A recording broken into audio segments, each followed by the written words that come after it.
Now, of course, Kenya will be without notable names during the opening leg of the IRB Rugby Sevens series in Gold Coast, Australia. That is next month. But should we be afraid of this? And, well, joining me in studio, I have Michael and also a gentleman right to my far left, and Michael and Louis, who are with me in studio. Good morning, both of you, and thank you for joining us. Morning. Good morning. Should we be afraid of anything this coming weekend or even next month in Australia? Louis, probably you can you can answer that.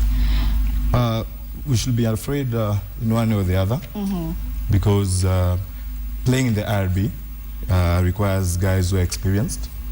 But having said that, I believe they always say change is inevitable, and giving chance to these other players is also a great opportunity for them to showcase what they have. Injera didn't, if I use somebody like Injera, Collins, he didn't start. Collins. He didn't start as he didn't start being a star from the first time.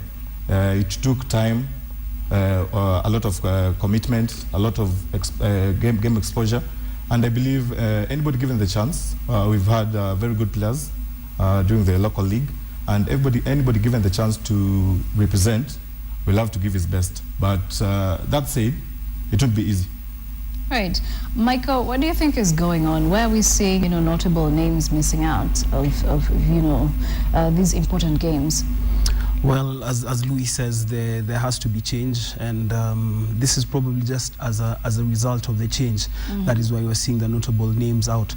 But we're hoping that this situation can be resolved as we move on, because at the end of the day, there's no substitute for experience.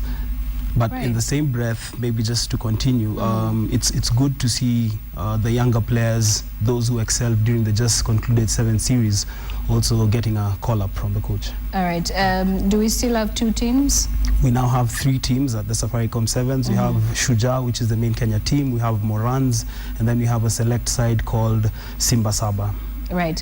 And how prepared are we for the Safaricom Sevens, that is coming up this weekend? Because I'm expecting now that we're having some names missing, we also have some new names coming on. So are we prepared, to face the other teams that are going to be playing Kenya? Let me say this. If we go by what, if anyone was following the local league, they just concluded 7th circuit. I believe there was immense talent. There are very good players out there, all over. And now, given the chance for them to play, I know the boys are going to perform very well. They're going to give their best, keeping in mind that they're at home and they want to represent their country in the IRB coming up, the legs coming up. So it's more of a challenge to them. Having 3 teams, the final score hasn't been named yet, so I believe they're going to give their best. Today is Wednesday, and the final squad hasn't been named yet. Maybe do you think we should be? No, we shouldn't be worried, because the squads are actually being named today. I believe the coaches have had enough time to look at the players, because these are players they started identifying during the series, and of course it's just a matter of determining where they fall within the 3 squads that will represent Kenya. So we are prepared. Don't be afraid. Okay. The reason why I'm afraid is, if up until today we haven't really named the final squad, we have teams like South Africa that do read into Kenya's tactics, like, days ahead of the games. So are we really prepared to face teams like South Africa, teams, and other international teams that are coming here? Because I'm told there are about 19 international teams that are going to be taking part in the Safaricom Sevens. Let me say, it's having not named the team till today tells you that it's a challenge again to the management, showing that boys are talented there. It's so there are so many stars. There are so many stars in the making, So we just give them time, and I believe they'll come up with quality squads. Yes. Okay, and there'll also be a Kenya Rugby Union official. At this point in time, it's very unfortunate that we don't have Humphrey here today. But then I would like to know from you, are the players who are coming on board going to be having the same payment as the old players who we are not seeing at the moment, you know, in terms of the big names that are going to miss out. But with the new players that are coming on board, are we going to see the same payment bonuses for them? Or we're, you know, still looking into that? Look, for me, I'd say I'm not in a very good position to answer that.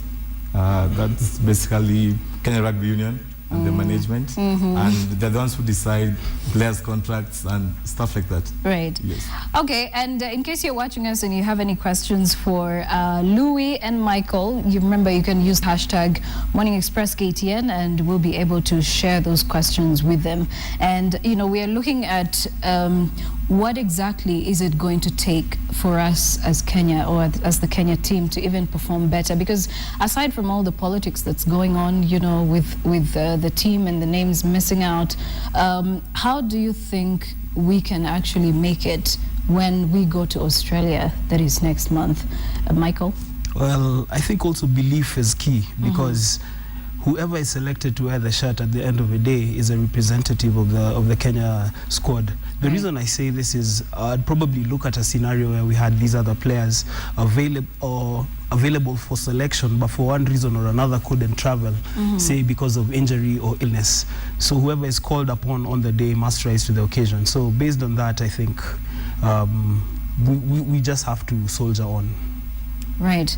And if we're going to soldier on, you know, normally sometimes I think what the union says to the players, or, you know, it's just, it's all in the mind. Sometimes we look at players and then we're thinking, okay, I think they're going to do well. But, you know, if the management does not really give them what they need for them to be able to play to their best of their ability, then we are going to see, you know, a different side of our rugby players, even this weekend. So what will we take, or what is it going to take for the teams to be able to, you know, go out there and they're content with what's going on inside the union, for them to be able to put out the best out there? I'll just point out and say it's of great importance for everybody to honor their say, you know. If Kenya Rugby Union tells players that you'll sign 1 year's contract with pay, regardless of the season or the time of the season, and we'll pay you probably the whole season from January to October, then we'll have reviews of your contracts. After that, they should honor that. In turn, players will give their best. That I believe. I've been playing rugby probably for the last 10 years, and I know that you commit, we also commit. You play tricks with us, we show you who runs this game. Right. And let's talk about our coach for a few minutes. You know, he's a new coach at the moment. How successful has he been? This question goes to both of you. How would you rate him at the moment? I'll start with Michael. Well, I'd start first by rating him with his previous employer, the South Africa Rugby Union. He made them a very formidable side, one of the teams that stretches New Zealand every time on the 7 series. Coming into the Kenyan context, of course, it's been something new for him, but I believe that he's somebody who wants to start on his own slate, and I'm yet to rate him, because I think last year was a transition for him. I think the time to rate now will be from this season moving forward. Right. And Louis? As Mike puts it, last year was a transition, definitely. This year, if you noted, Paul True was around during the local league. He was there to select the players he wanted. He didn't want to be given players. And going by his past, the way he was coached to South Africa, he used to perform really good. And I believe it's only fair if you give him time and a chance this year to see what he'll bring. Right. Yeah. And, you know, you said you've been playing rugby for over 10 years now. What does it take? I would say you're soon hitting the legendary players. You know, what does it take to be a good rugby player? You know, knowing that you've played for Kenya both here and outside of the country. Let me say this. I was once told by a very good friend of mine that there are two kinds of rugby players. One, there are players who are very talented. You finish high school, you go into a club, you play probably 1 season, you're called to the national team. That's given. Then there's this other player who's an average player, who has to put a lot of hard work, was to commit, was just to do extras to be able to be at par with this other talented player. So it has a bit easy. Hard work, commitment, as I said, Right. have been key to making me push till today. Right. And Michael, I would like to ask the same to you, but also I would like to add something on your side. Do you think that rugby is a well-paying profession, especially for people like you who have been playing rugby for this long? Well, there's two ways to look at it. It can be, it has the potential to be a well-paying profession. Of course, if you break into the national team setup. Remember, the sport in Kenya is still very much amateur. And it's only the players at the national setup. And by the who way, getting just to cut you short, is it a profession or is it an occupation? Or is it both? Or is it a hobby? Or is it a hobby? love. Exactly. Well, it's evolving. I would say that it's evolving because we are actually getting into a scenario where some clubs are paying their players allowances, and from these allowances they're able to do other things like pay for some courses and ABCD. So I think there's potential in the game. I know I haven't answered the question the way you wanted me to, but that's the best I can give. But in terms of also having played the game, I've stopped playing the game now, but when I played, it was all about focus, it was about discipline, it was about commitment. I've now transitioned from the playing part into management. That's what has taken me through. Right, focus, discipline, commitment. As we look forward to the Safaricom Sevens this weekend, I would like the both of you to just give us what we should expect, you know, with all the action. The last time I went for Safaricom Sevens, I think was 2012. I missed the one for last year because I was in studio. And then, you know, that was not a good time for us, especially after, you know, the Westgate attack and all that. It just disrupted everything. So what should we expect this year? Well, I believe you should expect great things. I was at Kasarani yesterday, and the preparations there are just wonderful. The feeling is ecstatic, you know. And most on the playing part, I believe we have very quality teams coming. I'd give a nod to Samurai. They'll be having in their ranks Fijians who've played in the IRB. Yes. I'm telling you, if you have a player who has played in the IRB in your squad, that's a major boost to your side.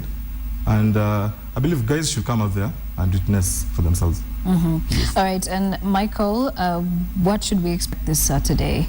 Well, you know, I know there's going to be a whole lot of security there, you know, compared to last year. I'm told this time it's like 10 times what we saw. Yeah, but other than that, it's not a security operation. Yes. It's a festival of rugby, so we do expect a great show of rugby both on and off the pitch. I'd also call upon the fans to come and just fill up the stands at Kasarani, because like you mentioned, last year on the Saturday we had over 30,000 fans on the Saturday before the unfortunate incident.